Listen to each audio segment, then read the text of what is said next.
కేజ్రీవాల్ గారి ఆశీస్సులతో నేడు పంజాబ్ రాష్ట్రానికి ముఖ్యమంత్రిగా ఉన్నటువంటి శ్రీ భగవంత్ సింగ్ మాన్ గారు ప్రసంగించవలసిందిగా నేను కోరుతూ ఉన్నాను.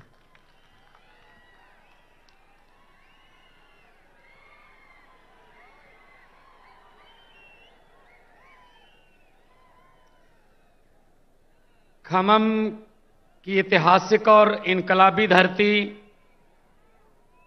स्टेज पर मौजूद तेलंगाना के लोकप्रिय मुख्यमंत्री श्री के चंद्रशेखर राव जी, आम आदमी पार्टी के नेशनल कन्वीनर और दिल्ली के क्रांतिकारी मुख्यमंत्री श्री अरविंद केजरीवाल जी, समाजवादी पार्टी के अध्यक्ष और यूपी के एक्स मुख्यमंत्री अखिलेश यादव जी, सीपीआई के जनरल सेक्रेटरी डी राजा जी और केरला के मुख्यमंत्री जो बोलकर चले गए हैं, और बाकी सभी बीआरएस पार्टी के नेतागण और ऑफिसर साहबान और इतनी भारी संख्या में यहां पर हमारा हौसला बढ़ाने के लिए आने के लिए शुक्रिया। आपका एक एक कदम हमारे सर माथे पर। सबसे पहले सबको नमस्कार, सत श्री अकाल।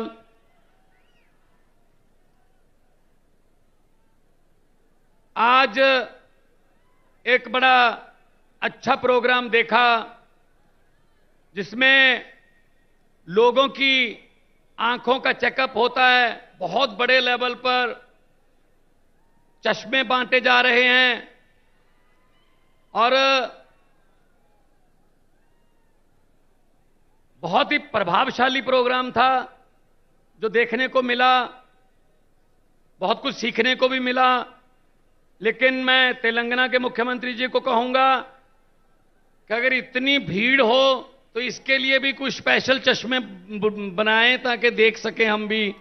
वो दूर तक नजर जाती है तो लोग ही लोग नजर आ रहे हैं। ये आपका प्यार है। आपने घर से पहला कदम जब इस रैली की तरफ, इस फंक्शन की तरफ बढ़ाया, वो पहला कदम बदलाव का कदम था। आपका यहां पे आना इस बात का सबूत है कि आप देश को प्यार करते हैं। आपको चिंता है कि देश कहां जा रहा है। आपको इस बात का ज्ञान है कि देश नफरत की राजनीति को बर्दाश्त करने वाला नहीं है। यह देश एक गुलदस्ता है, अलग अलग रंगों के फूल हैं, लेकिन कुछ लोग चाहते हैं कि गुलदस्ते में सिर्फ एक ही रंग के फूल हों। यह हो नहीं सकता, यह हो नहीं सकता। जिस गुलदस्ते में सिर्फ एक ही रंग के फूल हों उसको ज्यादा देर देखा नहीं जाता। असल में फूलों की रंग की जो विभिन्नता है वही उसको गुलदस्ता बनाती है। तो आज देश क्या मांग रहा है? देश मांग रहा है रोजगार। Youngest country on the earth India, Bharat, लेकिन युवा बेरोजगार हैं। इन्होंने वादा किया था 2 करोड़ रोजगार हर साल पैदा करने का, वो भी जुमला निकला। इन्होंने वादा किया था किसानों की आमदनी दुगनी करने का, जुमला निकला। इन्होंने कहा था बहुत हुई महंगाई की मार, जुमला। इन्होंने कहा था 15 लाख हर घर के खाते में आ जाएगा, जुमला। तो भारतीय जुमला पार्टी बीजेपी जो है वो देश को मिसलीड कर रही है। वो हर चीज हथियाना चाहते हैं। ये भी मेरा हो जाए, ये भी मेरा हो जाए। जिस राज्य में जीतते नहीं हैं लोगों द्वारा, वहां पे बाई इलेक्शन द्वारा जीत जाते हैं। इस्तीफा दिलवा लो, खरीद लो बंदे, एमएलए खरीद लो। मतलब हिम्मत देखो। आम आदमी पार्टी ने एमसीडी चुनाव में 250 में से 134 सीटें जीती, बहुमत है। लेकिन फिर भी कह रहे हैं जितनी मर्जी आ जाएं, मेयर हमारा बनेगा। ये क्या बात हुई भाई? ये लोकतंत्र है? ये तो लूट तंत्र है, ये लूट तंत्र है।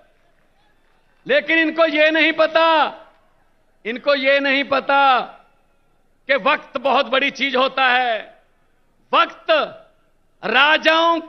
राजाओं से भीख मंगवा देता है वक्त, और भिखारियों के सर पे ताज टिका देता है वक्त।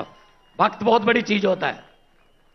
और ये पब्लिक है, सब जानती है। लोग जब चाहें आदमी अर्श पर, और ऊपर जाके ये बीजेपी वालों की तरह अहंकार करे तो लोग कहते हैं आजा बेटा फर्श पर। बहुत बड़े बड़े उतारे हैं भाई साहब, बहुत बड़े बड़े। हुकूमत वो करते हैं जिनका दिलों पर राज होता है। हुकूमत वो करते हैं जिनका दिलों पर राज होता है। यूं कहने को तो मुर्गे के सर पे भी ताज होता है। तो हुकूमत लोग जिसको दिल में जगह देते हैं उसकी होती है।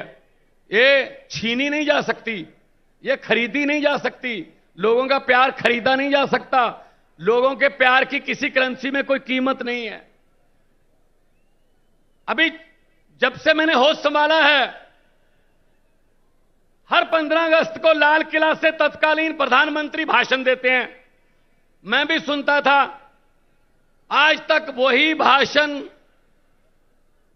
अफसरों का लिखा लिखाया रटा रटाया भाषण, लाल किला के सामने से बेरोजगारी पर चिंता व्यक्त, महंगाई पर थोड़ी ज्यादा चिंता व्यक्त, आतंकवाद पर सबसे ज्यादा चिंता व्यक्त, और 15 अगस्त खत्म।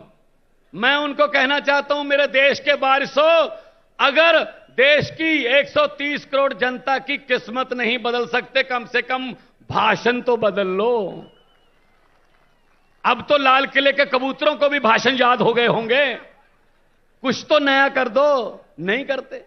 अपने आप बारी आ जाती है। लोगों के पास कोई रास्ता ही नहीं था।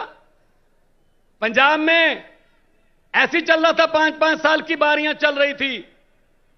लेकिन तीसरा बदलाव आया आम आदमी पार्टी के रूप में। 117 में से 92 सीटें पंजाब में आई।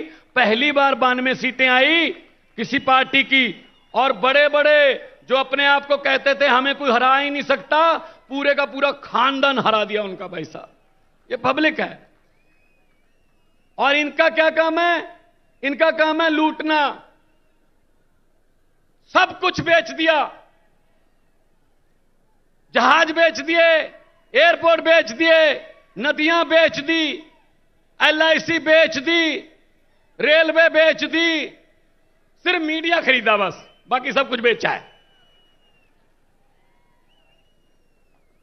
सो इसलिए मैं कहना चाहता हूं कि ये सिर्फ अपनों के बारे में सोचते हैं, अपने दोस्तों के बारे में सोचते हैं। जनता का कोई फिक्र नहीं है इनको। अगर किसी नदिया के घाट पर ये बीजेपी वाले बस जाते, अगर किसी नदिया के घाट पर ये बीजेपी वाले बस जाते, तो लोगों के प्यासे होंठ 2 बूंद पानी के लिए भी तरस जाते। गनीमत है, शुक्र है कि मौसम पर हुकूमत चल नहीं सकती, वरना सारे के सारे बादल भी इनके खेतों में ही बरस जाते।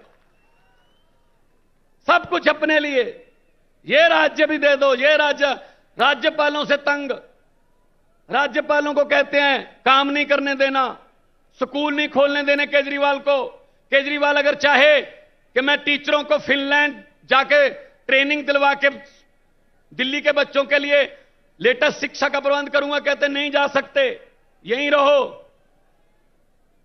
और जब वैसे केजरीवाल के स्कूलों के बारे में कोई फाइल नहीं आगे बढ़ती कि अच्छे हो जाएं, जब ट्रंप की पत्नी ने कहा मैंने सरकारी स्कूल देखने हैं, तब केजरीवाल वाला स्कूल दिखाना पड़ा, क्योंकि पता था उनको कि हमारे वालों में कुछ है नहीं, इधर वाला दिखा देते हैं। तो ये है इनका भारत का एजेंडा। सो मैं यही कह रहा हूं, काम हो सकता है अगर नियत अच्छी हो। यहां आए हैं, कुछ सीखने आए हैं। ये वाला कार्यक्रम, ये आंखों का, क्योंकि पंजाबी में कहावत है, दंद गए तो स्वाद गया, अखा गईयां तो जहान गया, दांत गए तो स्वाद गया, आंखें गई तो जहान गया। तो यह प्रोग्राम बहुत ही अच्छा, हम तो सीख के गए हैं। पंजाब में भी मैं इसी तर्ज पर शुरू करूंगा सारा प्रोग्राम। ये अच्छी चीज कहीं से भी सीखी जा सकती है, अच्छी चीज कहीं से भी सीख लो। ये नॉलेज शेयरिंग का जमाना है, स्टार्टअप का जमाना है, दुनिया गांव बन गई है, कहीं से भी कुछ भी सीख लो। तो मैं तो आज आपको ये कहने के लिए आया हूं और बधाई भी देने आया हूं आपके मुख्यमंत्री जी को, जिन्होंने संघर्ष किया और तेलंगाना के लिए संघर्ष किया, और तेलंगाना देश में चमक रहा है। और देश, क्योंकि देश जो है वो रंग बिरंगे फूलों का देश है। मैंने पार्लियामेंट में बोला था, ये कह रहे थे, डिबेट चल रही थी, 2-2 घंटे के भाषण दे रहे थे ये बीजेपी वाले, इस समाज को ये, इस समाज को ये बरादरी, ये समाज। मैंने कहा जी मुझे टाइम दे दीजिए। कहते टाइम है नहीं। मैंने कहा जी 30 सेकंड दे दीजिए स्पीकर साहब। कहते 30 सेकंड में क्या बोलोगे? मैंने 30 सेकंड में बोला। 30 सेकंड में मैंने कहा कि लंबे सफर को मीलों में मत बांटिए, लंबे सफर को मीलों में मत बांटिए, कौम को कबीलों में मत बांटिए।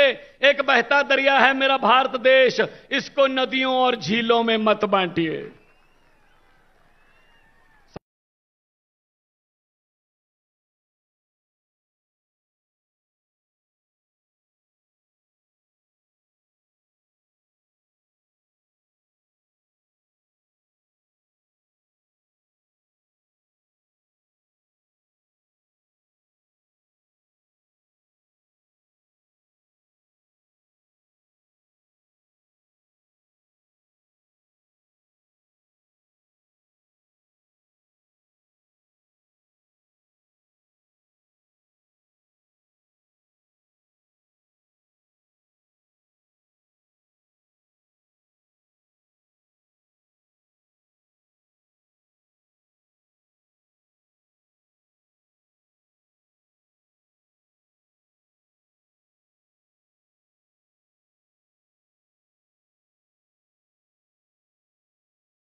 नवीन आणि ताज्या घडामोडींसाठी महाराष्ट्र जनभूमी न्यूजला सबस्क्राईब करा, त्याचबरोबर बेल आयकॉनवर क्लिक करा आणि मिळवा आमच्या बातम्यांचे नोटिफिकेशन्स।